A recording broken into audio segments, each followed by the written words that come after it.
Second seed in the NFC, though, a little more interesting, Dallas Cowboys. They're the team that I was talking about earlier when we just spoke about the Dolphins, where what's the point of talking about the Cowboys in September and October, even November, when they're dunking on the Giants and the Commanders 4 times a year? And it's like, oh my God, they blew out this team 38-10.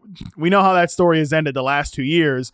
And this is another team where, like, Frank, tell me how the Cowboys are better this year than they were last year. I don't think you can do it.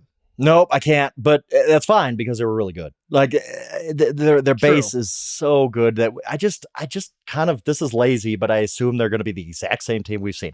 They're going to win like 11 or 12 games, either finish first or second in the NFC East, depending on if the Eagles rebound, and they're going to get to January and they're going to lose in the playoffs and not make the NFC Championship game. Like, it's weird, and I said this last year and I'll say it again. It's weird to think a team can win 11, 12 games, and I don't consider them a Super Bowl contender at all. Like, obviously there's a story to be told that if this break happens, that break happens, they get the first seed, whatever. But I don't think this team's ever winning a Super Bowl or even making a Super Bowl. There's just something there that's holding them back. So, but I still think they're going to be good. I don't foresee there being any way the Cowboys miss the playoffs unless they really, really, really miss Dan Quinn, which could happen, or there's a lot of injuries, which you can't predict. Right. I don't know, though. Do you think there's going to be a big fall off here?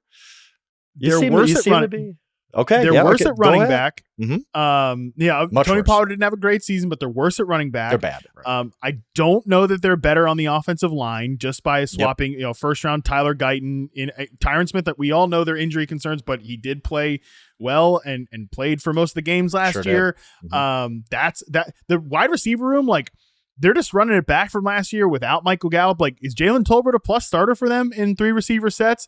Brandon Cooks is another year older. Like, I don't think he's a true needle mover at this point. They're going to build the whole offense out of CeeDee Lamb, which I've been saying for years before they started doing it that they should do it. Yeah.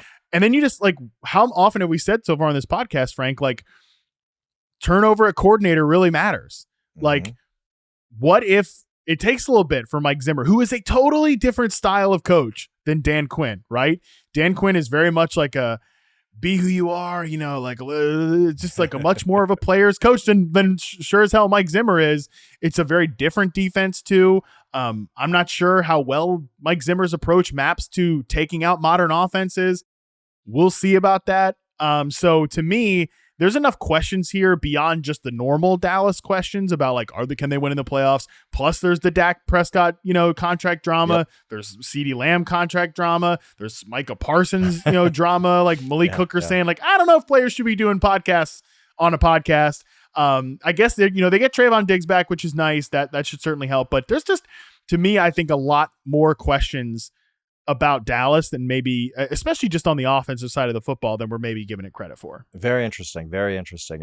You make a good case. Maybe they get into the finalists here because, look, I can't discount anything you said. Like, they're kind of worse across the board than they were last year. Now, again, I still think the key pieces are there for them to be a really good team, but you make good points. I mean, that maybe Dallas is a team that we don't see falling off like the Bengals last year. Yeah, they feel a little Bengals-ish to me. But okay, let's move on to the third team in the NFC, Detroit Lions.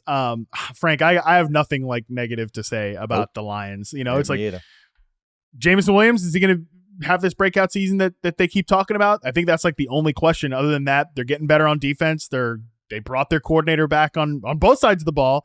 A lot of stability. They re-signed their core.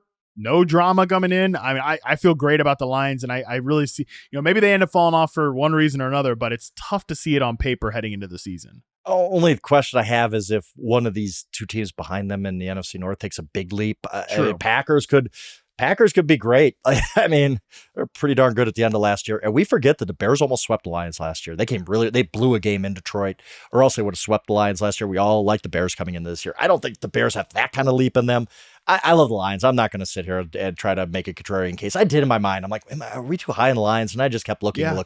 And I've come to the point where when we get to August and our editors are asking us for Super Bowl picks, I'm probably picking the Lions to win the Super Bowl. That's how high I am on them. It's just, if they weren't the Detroit Lions, we would have no questions about them whatsoever. Even the Vikings in that division aren't a doormat. No, they're not. No, they're not. Don't sleep on the Vikings. The Vikings could be a really sneaky good team. We all gave up on them, right? Because, they lost Kirk Cousins. They're kind of giving up, whatever. And then they kind of solved it with McCarthy. And I don't buy the whole Sam Darnold thing. Sam Darnold, we know who Sam Darnold is by now. McCarthy's going to start by the end of September. I'd bet on that, right? And then you look around, we were all gushing about Caleb Williams' supporting cast, right? Oh, he's got this and this.